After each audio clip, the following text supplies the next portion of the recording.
De volta com o Manhã no Ar, agora são 6 horas e 30 minutos e vamos para a nossa entrevista do dia. O mercado imobiliário está num bom momento. Dados do Sinduscon, o Sindicato da Indústria da Construção Civil, apontam que depois da crise o setor teve uma alta de mais de 20% no volume de negócios nos primeiros meses do ano. Entre os motivos desse crescimento estão o volume de crédito disponibilizado pelos bancos para os financiamentos, cerca de 100 bilhões de reais, e novas regras para o financiamento. Mas a compra de um imóvel não é uma negociação tão simples e precisa de planejamento e atenção do comprador. Para ajudar você que nos acompanha a entender melhor os financiamentos e esclarecer dúvidas legais a respeito desse tipo de negócio, nós estamos recebendo aqui no estúdio do Manhã no Ar o advogado Flávio Espírito Santo, que compõe a Comissão de Defesa do Consumidor da OAB do Amazonas. Seja muito bem-vindo ao Manhã no Ar, excelente dia. Bom dia, Adriane, é muito bom estar aqui. O Código de Defesa do Consumidor estabelece que um dos direitos básicos do consumidor é o direito à informação. E é esse serviço que a Ordem dos Advogados está tentando prestar, explicando para as pessoas algumas coisas que muitas vezes elas acabam não sabendo porque não é divulgado. E aqui a gente atende esse espaço. Muito obrigado por isso. Geralmente as pessoas, o brasileiro como um todo não tem educação financeira, né? Desde a sua infância. A gente não é ensinado a poupar, a calcular juros, a entender como funcionam as taxas. E aí quando se depara numa fase adulta que precisa de uma moradia, é muito comum que aceite qualquer tipo de proposta e não faça um cálculo a longo prazo do que de fato representam aquelas taxas ou as letras pequenininhas de um contrato, né? O sonho da casa própria é muito comum aqui no Brasil. Isso faz com que as pessoas geralmente busquem a opção mais evidente, que é a do financiamento. Só que ao assinar um contrato de financiamento, muitas vezes você acaba, como você bem falou, deixando de ler as letras pequenas. E isso é algo que os bancos deveriam ter uma maior responsabilidade em informar os seus clientes. Quando você vai assumir um contrato de financiamento, você tem que prestar atenção, por exemplo, qual é a taxa de juros que vai ser cobrada. Porque essa taxa não pode estar acima da média do mercado. Caso contrário, ela estaria configurando uma abusividade. Você tem que estar de olho também em quantas parcelas que seu financiamento vai ser dividido. Qual vai ser o custo, algo que nós chamamos de custo efetivo total. Quanto que você vai pagar no total? Você precisa ter todas essas informações antes de assinar o contrato, para no final não acabar tendo nenhuma surpresa. Agora, para quem está pensando em comprar o imóvel, de repente juntou o dinheiro ali para conseguir dar a entrada, né? A entrada, inclusive, que foi reduzida esse ano, nas novas regras dos bancos, aliás, facilitação de crédito. E essa facilitação, às vezes, acaba virando uma forca para quem não se programou direitinho, né? E o que tem que ser considerado antes de fazer esse financiamento? Tá. Hoje em dia, está ficando muito comum a expressão financie direto com a construtora. Você precisa tomar cuidado com isso.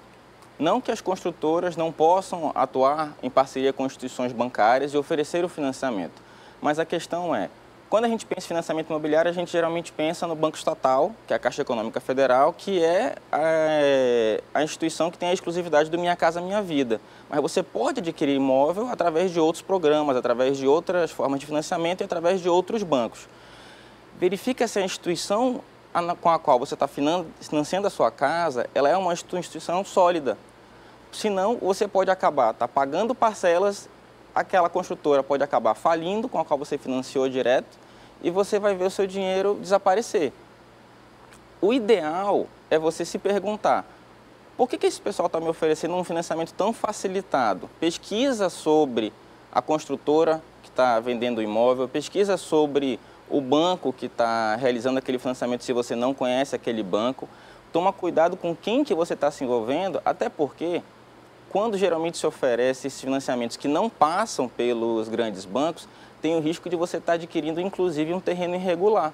Porque se o terreno não está regularizado junto aos cartórios, a Caixa Econômica não vai financiar. Então, se eles estão oferecendo um financiamento direto com a construtora, talvez você esteja adquirindo um imóvel que não está regularizado. Uma coisa muito comum é o não cumprimento dos prazos quando esse imóvel é adquirido, né? Você tem uma previsão de receber, programa a sua vida toda para aquilo, inclusive o parcelamento paralelo ao aluguel muitas vezes, e de repente a imobiliária, a construtora não entrega esse empreendimento dentro do prazo previsto. O que pode ser feito de forma legal? Em quanto tempo eles podem ainda atrasar essa entrega de acordo com o que é previsto na lei? Vamos lá. Todo contrato costuma ter uma cláusula dando um prazo adicional. Vamos imaginar que ele está prometendo entregar o imóvel para o final do ano que vem. Só que se você ler atentamente o seu contrato, muito provavelmente tem uma cláusula garantindo uma extensão de, geralmente, 180 dias. Quem trabalha com engenharia sabe que chuvas atrasam as obras. Então, esses 180 dias é aquela previsão da construtora do que pode acontecer para atrasar a entrega do imóvel. Então, se o seu imóvel estava previsto, como eu falei, para ser entregue no final do ano que vem, mas ele não é entregue e o atraso está dentro desses 180 dias previsto no contrato, ele está dentro daquele imprevisto previsto, daquele atraso que poderia acontecer. Isso, é uma margem de erro. É engraçado essa margem de erro existir, porque eu venho de uma família de engenheiros.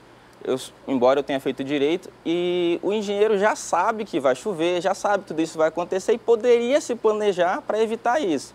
Mas atrasos acontecem, imprevistos acontecem, então esses 180 dias ali, geralmente previstos no contrato, estão dentro do que, como você bem chamou, margem de erro. Passou disso, eu posso pedir meu dinheiro de volta? Qual a alternativa para o cliente que comprou e ainda não recebeu esse imóvel? Duas coisas surgem quando esse atraso excede os 180 dias. A primeira é a possibilidade de rescisão contratual. Tá? O STJ já definiu que quando você desiste de adquirir um imóvel, você tem direito apenas a uma porcentagem do seu dinheiro de volta. Ah, mudei de ideia, não vou mais casar, não quero mais esse apartamento. Eu só vou ter de volta uma parte do meu dinheiro. Mas quando não sou eu que deu causa à rescisão, ou seja, é a construtora que está atrasando o imóvel significativamente, então eu tenho direito à devolução integral do que eu paguei.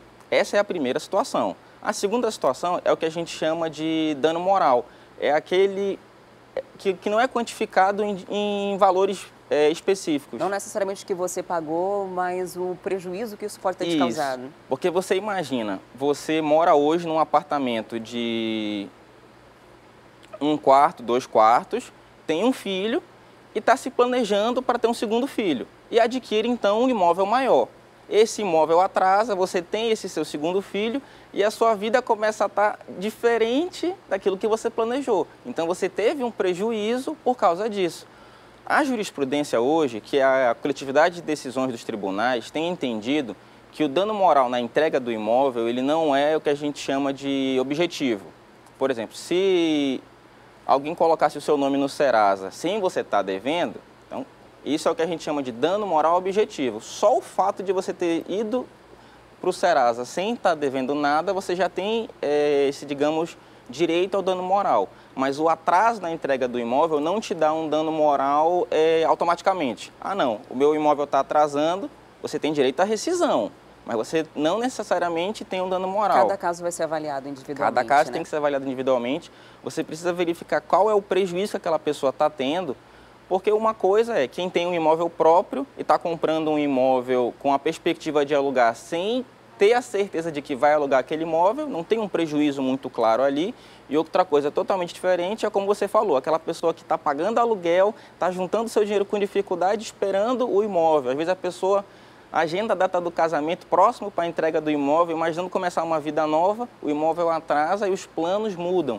Esse tipo de pessoa está sofrendo um dano moral. Está com o filho na barriga, o filho nasceu e o imóvel não saiu ainda, né? Exatamente. A gente preparou junto com o Flávio aqui algumas dicas para você que está pensando em adquirir o imóvel através de um financiamento. A primeira é entenda o financiamento, simule valores de financiamento do imóvel, isso dá para fazer a simulação pela internet, nos sites dos bancos. Junte o dinheiro da entrada, é muito importante não fazer outro financiamento para isso. Formalizar a sua renda, que é a forma que você vai ter que comprovar quanto você ganha e também existe um comprometimento, né? Não pode passar de 30% do seu valor aí de renda líquida. Encontre o imóvel dentro dos padrões legais, como foi bem orientado pelo Flávio, ele precisa ser um imóvel dentro da legalidade, para você não estar comprando gato por lebre, e reúna todos os documentos, que esses documentos vão passar por toda uma análise nas concessionárias de crédito na hora de adquirir o imóvel. Então, são alguns dos 6 passos que você pode usar como orientação antes de decidir comprar. Se você for numa feira de negócios, por exemplo, vai ter tanta oferta que é muito comum as pessoas se meterem naquela no financiamento sem calcular muito bem. Agora, para quem já está em um financiamento, antes de a gente encerrar a nossa entrevista, queria que você trouxesse informação para a gente sobre a taxa básica de juros, né? A gente está no momento em que a taxa está bem baixa em relação a anos anteriores, mas nem sempre os bancos repassam essa baixa dos juros para a gente consumidor. Se eu já financei num determinado banco e um outro banco tem um crédito imobiliário que tem uma taxa de juros menor, eu posso portar meu financiamento? Posso falar assim, tchau, banco 1, vou para o banco 2 e repassar essa dívida para outra agência? Cada caso é um caso. Em alguns casos é possível você realizar a portabilidade financeira e em outros é possível você discutir com o seu banco original a taxa que está sendo cobrada. Você precisa verificar qual é a taxa média do mercado. O Banco Central, se você acessar o site do Banco Central, ele faz um cálculo não só dos bancos que têm recebido a maior quantidade de reclamação, mas também qual é a taxa de juros média cobrada pelos bancos. Se o seu financiamento está muito acima dessa taxa média, você pode discutir com o seu banco o refinanciamento e com ele mesmo reduzir esses juros que está sendo cobrado. Financiar é um bom negócio? Se você me pedisse o conselho, eu iria te falar para colocar na ponta do lápis e pesar suas prioridades. Às vezes, a gente imagina que pagar aluguel é um dinheiro perdido, mas se você colocar na ponta do lápis o quanto que você está pagando de aluguel e o quanto que você poderia guardar dinheiro ao mesmo tempo que paga aluguel, pode acabar sendo um valor que daqui a 5 anos vai representar uma entrada significativa ou até a possibilidade de você comprar o imóvel à vista.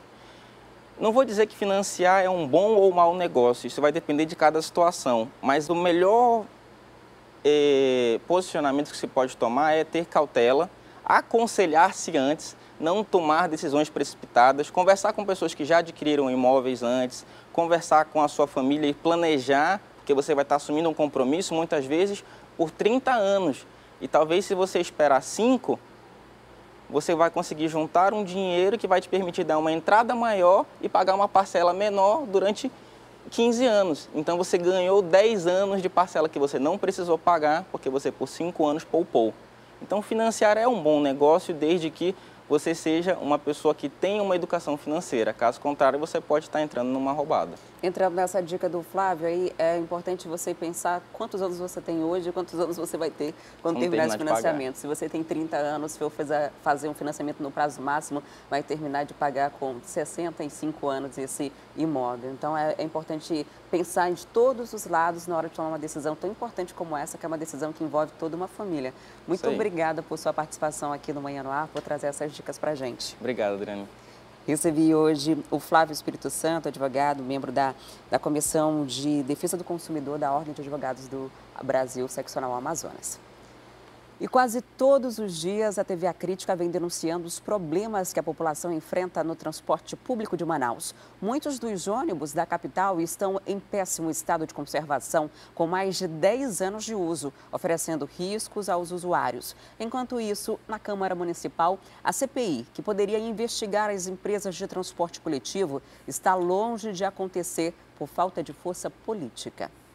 Menos de 15 minutos no Terminal 1, no bairro Presidente Vargas, é o bastante para flagrar cenas assim. Ônibus com janelas quebradas, pneus velhos e lataria bem danificada. O Anderson precisou pedir ajuda para descer do veículo, porque o elevador para pessoas com deficiência está com defeito. A maioria dos ônibus são assim mesmo, moça. Ele precisa estar ajudando, pedindo ajuda das pessoas para estar descendo. Ainda bem que tem pessoas de bom coração para ajudar, né? A renovação da frota é reivindicação antiga. No início do ano, o Ministério Público pediu que as empresas substituíssem os ônibus com mais de 10 anos das ruas. São quase 300 coletivos nessa situação. O prazo estabelecido foi negado pela Justiça, mas o tribunal determinou que outras providências fossem tomadas. A exigência é que todas as empresas apresentem um cronograma de manutenção dos ônibus. Elas devem ainda regularizar a documentação dos veículos e só podem aumentar a tarifa novamente se a frota for renovada. A promotora responsável pelo caso diz que nos últimos 6 meses preferiu ouvir os argumentos dos empresários para só então começar a cobrar a multa diária de R$100 mil por item de descumprimento. O Ministério Público já está trabalhando nisso, então possivelmente até o final do mês nós já iremos fazer essa solicitação, para que tanto o poder concedente quanto as empresas informem acerca do cumprimento dessas medidas que já foram deferidas no nosso pedido liminar. O último aumento nos bilhetes foi em fevereiro do ano passado. Foram 80 centavos a mais para os usuários. Na Câmara, os parlamentares questionam por que não houve melhorias no sistema desde lá. Com o aumento de 3 para 3,80, 80 centavos, as empresas de transporte coletivo em Manaus passaram a ter uma receita maior, passaram a ter um ganho de dinheiro de R$120 milhões por ano. São 10 milhões a mais todos os meses. Então, por que não tem dinheiro para trocar a frota? São aproximados 300 ônibus que já estão acima do tempo permitido, inclusive colocando em risco a questão de segurança. O pedido de abertura da CPI dos transportes está parada há 2 meses. A comissão pretende investigar a cobrança dos bilhetes, mas o projeto tem apenas 10 das 14 assinaturas necessárias. Infelizmente, a gente tem uma Câmara onde a sua grande maioria é composta de vereadores de base. Isso é um fato, só passa realmente solicitações e investigações que a Prefeitura quer. A gente está há 1 ano e meio de mandato e não tivemos nenhuma fiscalização efetiva dos problemas da cidade, nem transporte, nem água, nem esgoto. Isso é preocupante. Mas quem se opõe ao projeto alega que todo o processo poderia ser comprometido pelas eleições e o projeto precisa de argumentos ainda mais convincentes. Eu acho que todos os vereadores aqui querem ônibus novos, querem que o transporte coletivo melhore. A questão é que, como foi colocada a CPI num período que antecede a eleição, isso pareceu estranho à casa, aos vereadores. Por isso, nós entendemos que seria contaminado o processo de CPI pelo processo eleitoral. Mas em outro momento, então, essa CPI poderia acontecer, passando esse momento eleitoral? Olha, aí vai do entendimento dos vereadores. Se houverem fatos que realmente possam ser relevantes para que seja instaurada uma CPI, aí é a cabeça de cada vereador que conta nessa hora. Eu acompanho essa novela há pelo menos uns 10 anos aí na Câmara Municipal de Manaus, quando esses ônibus que hoje estão velhos eram novos. Até agora não houve interesse político de que essa comissão fosse para frente, essa comissão parlamentar de inquérito, de que a gente tivesse de fato um detalhamento de quanto se paga, do quanto custa esse transporte coletivo na cidade. Mas daqui a pouquinho eles já vão estar discutindo de novo o reajuste da tarifa de ônibus. E a CPI, como sempre, vai ficando de escanteio. Nós entramos em contato com o Sinetran para saber sobre o cumprimento da liminar da Justiça, mas até esse momento a gente não teve nenhuma resposta. Conseguir a imunização contra o sarampo se transformou numa jornada demorada e cansativa em grande parte das unidades de saúde de Manaus, que estão abarrotadas de gente com falta de vacina. Não é para menos. Em uma semana, 75 novos casos de sarampo foram confirmados só aqui na capital. Não foi dessa vez que a Kellen conseguiu vacinar o filho contra o sarampo. Ela diz que não importa a hora, as unidades de saúde estão sempre lotadas. Tem muita gente, é um calor, tá muito quente lá dentro e não tem condição da gente estar com as crianças, né? Tem mais de 40 pessoas ali na fila, né? Já a Vanessa garantiu a imunização dos 4 filhos, mas precisou esperar mais de 4 horas na fila. Quando a gente chegou aqui já não tinha mais a vacina, acabou. Aí, como a minha prima está gestante, aí ela teve que esperar para ela tomar a vacina dela, né? Aí foi quando a mulher chegou com as caixas, né? Das 183 salas disponibilizadas para vacinação, algumas estão sem a dose para o sarampo, como é o caso da UBS número 52, no bairro Nova Cidade. A gente vem, eles deixam a gente de molho aí esperando e nunca dá certo. É 10 vezes que eu venho aqui, é 10 vezes que eu volto sem tomar vacina. O primeiro caso confirmado de sarampo em Manaus foi registrado em março. E hoje, 4 meses depois, já são 519. 48% são nas crianças de até 5 anos e 17% em jovens de 20 a 29 anos de idade. De acordo com o último boletim epidemiológico da Censa, só esta semana foram 75 novos casos.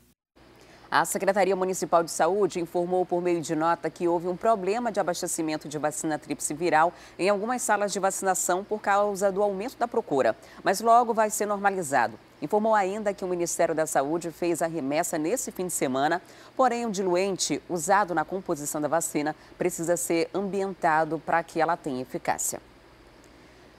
E nós já estamos no final de julho e os vestibulares se aproximam. Com isso, quem quer se candidatar à vaga já precisa se preocupar com as taxas de inscrição. Quem não pode arcar com esses custos aí tem que ficar atento ao período de isenções. A UEA abriu essa semana os pedidos de isenção para a taxa do vestibular e para os CIS. E o Fred tem as informações ao vivo para a gente. Olá, Fred. O prazo para quem quer isenção da taxa do vestibular da UEA já encerra essa semana, né?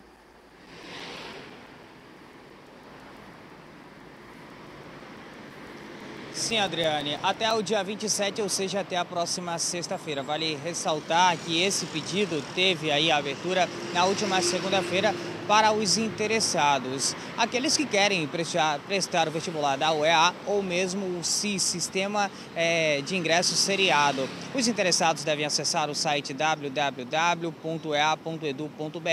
Lá tem um campo ideal para as pessoas que querem fazer esse pedido para a isenção da taxa. Vale ressaltar que elas precisam se enquadrar nos pré-requisitos, ou seja, trabalhadores que recebam até 3 salários mínimos, também autônomos ou mesmo aqueles dependentes cujo responsável receba um valor igual ou inferior aos mesmos 3 salários mínimos e até mesmo os desempregados. O resultado, se essa taxa de isenção foi deferida ou indeferida, esse resultado sai nos dias 6 e 7 de agosto. Aí, a partir disso, caso o requerimento seja indeferido, aquela pessoa tem até o dia 10 de agosto para então contestar isso e tentar mais uma vez a isenção.